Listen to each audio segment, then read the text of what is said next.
signals cross. Hi everyone, this is Gallagher. I'm the new head coach for Rossvale FC Women, and I'm also going to be advising on some of the Girls Academy sessions throughout the rest of this year and into next season. Today, all we've got for you is a little home session, so this can be done either in the garden, local park, or even in the house if you're maybe short of space. I'm very fortunate that we've got Girls Academy player Tina Hill to give you some demonstrations throughout the whole session. I'd like to stress that you can pause this at any time, so if there's anything you don't understand or any of the parts of the session you want to spend a little bit more time on, you can pause it, you can practice, and then you can get ready to move on to the next bit. So we'll move on. Throughout the lesson, we'll give you lots of content, we'll give you lots of instruction, and as I said, if there's anything you don't understand, you can pause it and you can watch it back. Before we get started, if you haven't already, if you could please follow us on Rossvale FC Women and also Rossvale Girls FC on Twitter. The club have been putting out some fantastic content, both about the Girls Academy and about the Women's First Team. So again, we're looking to interact with our players and our fans as much as possible. We're also on Facebook and YouTube. Again, there's lots of great content on Rossvale TV that you can follow throughout. Okay, so we'll move on and we'll get started on today's session.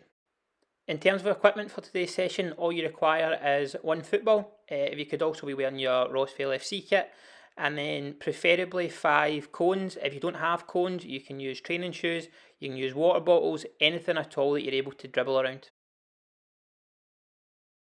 And then finally for our setup, all you're looking to do is to make a box, preferably 6 metres by 6 metres. I know some of you might be short of space, so again it could be anything as small as 3.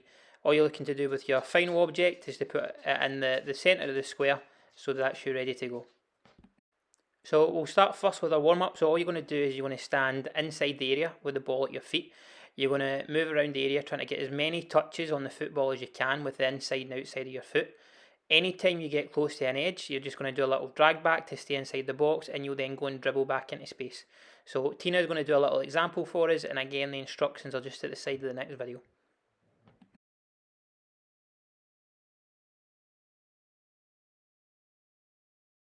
So as you can see, Tina's getting lots of touches on the football. Every time she gets close to the edge of the box, she puts the sole of her foot onto the ball, rolls it back, and then she then goes and dribbles back into the space. She's using both her left and her right foot to try and get as many touches as she can.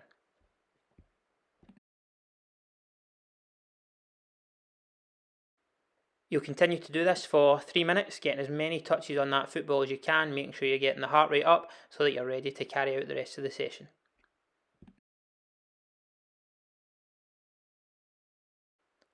The first challenge for today is at the end of your 3-minute warm-up, if you can try and time yourself for 1 minute and see how many touches of the ball you can get. Every time you touch the ball, you get 1 point, and you're trying to get as high a score as you can within the time. If you can send your score to your coaches, and we can see who the winner is from your team. For the next part of the warm-up, we're going to do some keep uppies. So again, I know for some people they might find this challenging, so we've got 3 different types that you can do. For some of the younger players, or for those that maybe struggle with this, they can do something basic, which is to bounce, kick, catch. So they will bounce the ball, they will then kick the ball up into the air, and they will then catch it. They'll then bounce it again, they'll kick, they'll catch, and they're trying to do as many as they can.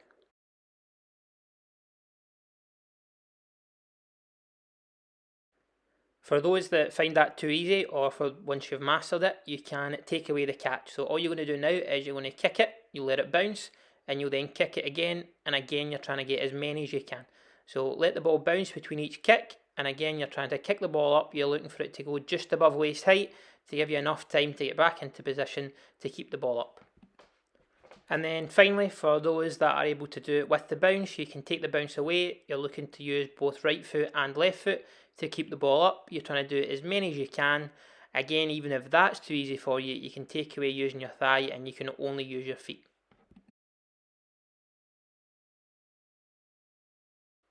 Okay, now that we're warmed up, we're going to move on to our first exercise, which is going to be our speed dribbling.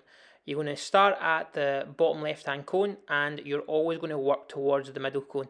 So all you're going to do is you're going to dribble the football into the middle cone, you're going to go around the cone, and then you're going to move anti-clockwise back out to the next cone, and then come back into the middle.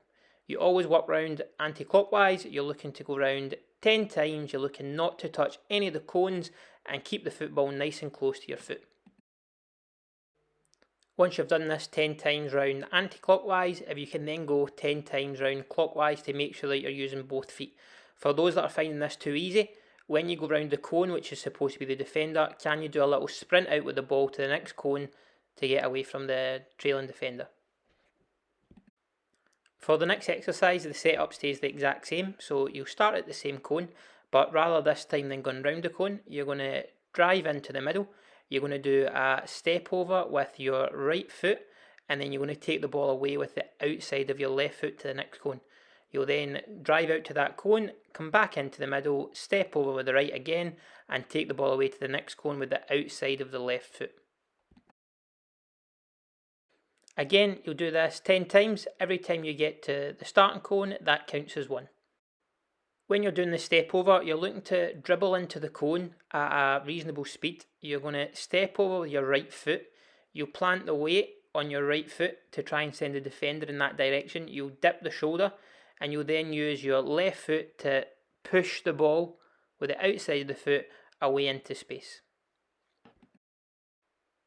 Once you've done the step over with the right, you're going to do the exact same but go the opposite way, and this time do the step over with the left. So you'll step over the football with your left foot, plant the weight, and then use the outside of the right foot to push the ball away into space.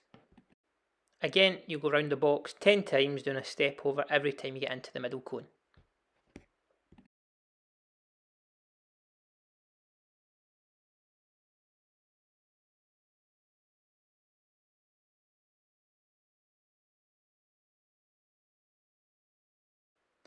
Now that we've done the step over, it's going to be your chance to show some magic, show some of the moves and some of the skills that you would use to beat a defender. So again, the setup's the exact same. You will dribble into the cone, you'll do a move, and then you'll move out to the next cone at the side and then come back into the middle. Every time you can come into the centre, you can change up your moves to try and practice as many as you can.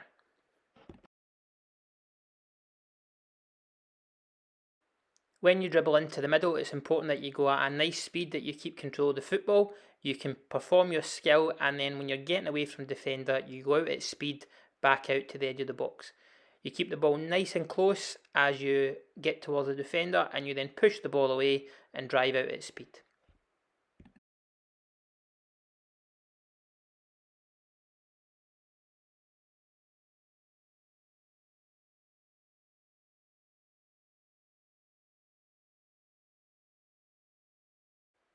The second challenge for today is that when you're carrying out this exercise, can you record one of the skills that you do, send it to your coach, and he will then review it and send it back to you.